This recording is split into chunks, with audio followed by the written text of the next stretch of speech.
ਅੱਜ ਦੀ ਇਸ ਵੀਡੀਓ ਦੇ ਵਿੱਚ ਅਸੀਂ ਤੁਹਾਨੂੰ ਮਨਾਰੇ ਪਾਕਿਸਤਾਨ ਦੇ ਬਾਰੇ ਦੱਸਣ ਜਾ ਰਹੇ ਹਾਂ।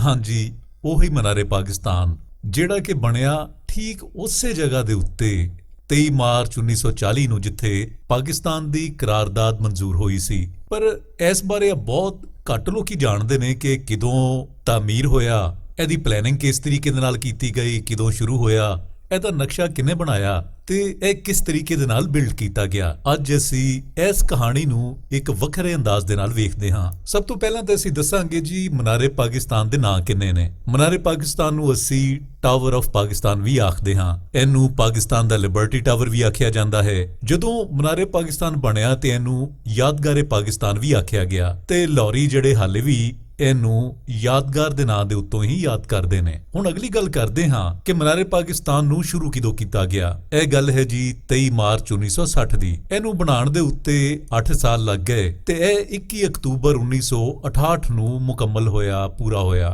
ਜਿੰਨੀ ਦੇਰ ਤੱਕ ਮਨਾਰੇ ਪਾਕਿਸਤਾਨ ਬਣਦਾ ਰਿਹਾ ਇਸ ਥਾਂ ਨੂੰ ਮਿੰਟੋ ਪਾਰਕ ਆਖਿਆ ਜਾਂਦਾ ਸੀ। ਬਾਅਦ ਵਿੱਚ ਇਹਨੂੰ ਇਕਬਾਲ ਪਾਰਕ ਦਾ ਨਾਂ ਦੇ ਦਿੱਤਾ ਗਿਆ। ਪੈਸਾ ਕਿੰਨਾ ਲੱਗਾ ਮਨਾਰੇ ਪਾਕਿਸਤਾਨ ਬਣਾਉਣ ਵਾਸਤੇ? ਉਸ ਵੇਲੇ 70,58,000 ਰੁਪਏ ਲਾਗਤ ਆਈ ਤੇ ਮਨਾਰੇ ਪਾਕਿਸਤਾਨ ਦਾ ਜਿਹੜਾ ਨਕਸ਼ਾ ਸੀ, ਡਿਜ਼ਾਈਨ ਸੀ, ਇਹ ਬੜਾ ਡਿਫਰੈਂਟ ਹੈ। ਇਹ ਇਸਲਾਮੀ ਵੀ ਹੈ ਤੇ ਮਾਡਰਨ ਵੀ, ਇਹ ਮੁਗਲਿਆ ਵੀ ਹੈ ਤੇ ਜਦੀਦ ਵੀ। ਇਹਦਾ ਜਿਹੜਾ ਡਿਜ਼ਾਈਨ ਸੀ ਉਹ ਨਸਰੁਦੀਨ ਮਰਾਦ ਖਾਨ ਨੇ 1970 ਤੋਂ ਲੈ ਕੇ 1904 ਤੱਕ ਤਿਆਰ ਕੀਤਾ। ਹੁਣ ਨਸਰੁਦੀਨ ਮਰਾਦ ਖਾਨ ਦੇ ਬਾਰੇ ਬਹੁਤ ਘੱਟ ਲੋਕੀ ਜਾਣਦੇ ਨੇ। ਇਹ ਇੱਕ ਰੂਸੀ ਨਜ਼ਾਦ ਪਾਕਿਸਤਾਨੀ ਆਰਕੀਟੈਕਟ ਸੀ ਤੇ ਸਿਵਲ ਇੰਜੀਨੀਅਰ ਵੀ ਸੀ। ਉਹ ਮਨਾਰੇ ਪਾਕਿਸਤਾਨ ਦੇ ਡਿਜ਼ਾਈਨ ਨੂੰ ਆਪਣਾ ਮਾਸਟਰਪੀਸ ਡਿਜ਼ਾਈਨ ਆਖਦਾ ਹੈ। ਹੁਣ ਮਨਾਰੇ ਪਾਕਿਸਤਾਨ ਦੇ ਬਾਰੇ ਕੁਝ ਤੁਹਾਨੂੰ ਡਿਫਰੈਂਟ ਸ਼ੈਵਾਂ ਦੱਸਦੇ ਹਾਂ। ਜਿਹੜੀ ਮਨਾਰ ਦੀ ਬੁਨਿਆਦ ਹੈ ਇਹ ਜ਼ਮੀਨ ਤੋਂ 8 ਮੀਟਰ ਉੱਚੀ ਰੱਖੀ ਗਈ ਤੇ ਮਨਾਰ ਦਾ ਜਿਹੜਾ ਸਟਰਕਚਰ ਸੀ ਉਹ ਸਿਤਾਰੇ ਦੀ ਸ਼ਕਲ ਦੇ ਉੱਤੇ ਬੁਨਿਆਦ ਤੋਂ 62 ਮੀਟਰ ਉੱਤੇ ਬਣਾਇਆ ਗਿਆ ਸੀ। ਹੁਣ ਕੁੱਲ ਮਿਲ ਮਿਲਾ ਕੇ ਇਹ 70 ਮੀਟਰ ਉੱਚਾ ਹੋ ਜਾਂਦਾ ਹੈ।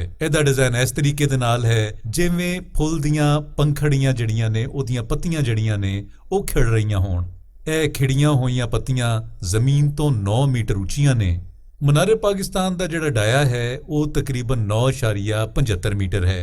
ਹੁਣ ਇਹ ਖਿੜਦੇ ਹੋਏ ਫੁੱਲ ਦੀਆਂ ਜਿਹੜੀਆਂ ਪੱਤੀਆਂ ਨੇ ਖੁਸ਼ੀ, ਦੌਲਤ ਤੇ ਖੁਸ਼ਕਿਸਮਤੀ ਤੇ ਖੁਸ਼ਹਾਲੀ ਦੀਆਂ ਅਲਾਮਤ ਨੇ। ਜਿਸ ਆਜ਼ਾਦ ਰਿਆਸਤ ਦਾ ਪਾਕਿਸਤਾਨ ਨੇ ਆਪਣੇ ਰਹਿਣ ਵਾਲਿਆਂ ਲਈ ਵਾਅਦਾ ਕੀਤਾ ਸੀ। ਫੁੱਲ ਜਿਹੜਾ ਹੈ ਉਹ ਪਾਕੀਜ਼ਗੀ ਦੀ ਵੀ ਅਲਾਮਤ ਹੈ ਤੇ ਉਂਝ ਵੀ ਪਾਕਿਸਤਾਨ ਦਾ ਜਿਹੜਾ ਮਤਲਬ ਹੈ ਉਹ ਪਾਕਾਂ ਦੀ ਸਰਜ਼ਮੀਨ ਹੈ। ਹੁਣ ਤੁਹਾਨੂੰ ਇਹਦੇ ਬਾਰੇ ਇੱਕ ਹੋਰ ਗੱਲ ਦਸੀਏ ਕਿ ਪਾਕਿਸਤਾਨ ਦਾ ਕੌਮੀ ਤਰਾਨਾ ਲਿਖਿਆ ਸੀ ਹਫੀਜ਼ ਜਲੰਧਰੀ ਨੇ ਤੇ ਇਹਨਾਂ ਦੀ ਜਿਹੜੀ ਕਬਰ ਹੈ ਉਹ ਵੀ ਮਨਾਰੇ ਪਾਕਿਸਤਾਨ ਦੇ ਸਿੰਧ ਦੇ ਵਿੱਚ ਵਾਕਿਆ ਹੈ। ਅਲਾਮਾ ਇਕਬਾਲ ਦਾ ਮਕਬਰਾ ਇਕਬਾਲ ਪਾਰਕ ਦੇ ਵਿੱਚ ਵਾਕਿਆ ਹੈ ਤੇ ਲਾਹੌਰ ਦੀਆਂ ਕੁਝ ਅਜਿਹੀਆਂ ਜਿਹੜੀਆਂ ਤਾਰੀਖੀ ਇਮਾਰਤਾਂ ਨੇ ਜਿਵੇਂ ਕਿ ਸ਼ਾਹੀ ਮਸਜਿਦ, ਲਾਹੌਰ ਕਿਲਾ, ਸ਼ੀਸ਼ ਮਹਲ ਇਕਬਾਲ ਪਾਰਕ ਦੇ ਨਾਲ ਹੀ ਅਟੈਚ ਨੇ। ਦਾਖਲਾ ਮੁਫਤ ਹੈਗਾ ਹੈ ਤੇ ਪੂਰੇ ਪਾਕਿਸਤਾਨ ਦੇ ਵਿੱਚੋਂ ਲੋਕੀ ਇਹਨੂੰ ਵੇਖਣ ਲਈ ਆਉਂਦੇ ਨੇ। ਤੇ ਮਨਾਰੇ ਪਾਕਿਸਤਾਨ ਦੇ ਬਾਰੇ ਤੁਹਾਨੂੰ ਦਸੀਏ ਕਿ ਇਹ ਸਿਰਫ ਇੱਕ ਯਾਦਗਾਰ ਹੀ ਨਹੀਂ ਬਲਕਿ ਇਹ ਹਿੰਦੁਸਤਾਨ ਦੇ ਮੁਸਲਮਾਨਾਂ ਲਈ ਆਜ਼ਾਦੀ ਦੀ ਜਿਹੜੀ ਸਟਰਗਲ ਸੀ ਉਹਨੂੰ ਰਿਫਲੈਕਟ ਕਰਦੀ ਹੈ। ਇਹ ਟਾਵਰ ਜਿਹੜਾ ਹੈ ਯਾਨੀ ਮਨਾਰੇ ਪਾਕਿਸਤਾਨ ਜਿਹੜਾ ਹੈ ਇਹ ਪਾਕਿਸਤਾਨ ਦੇ ਕਰਾਰਦਾਦ ਦੀ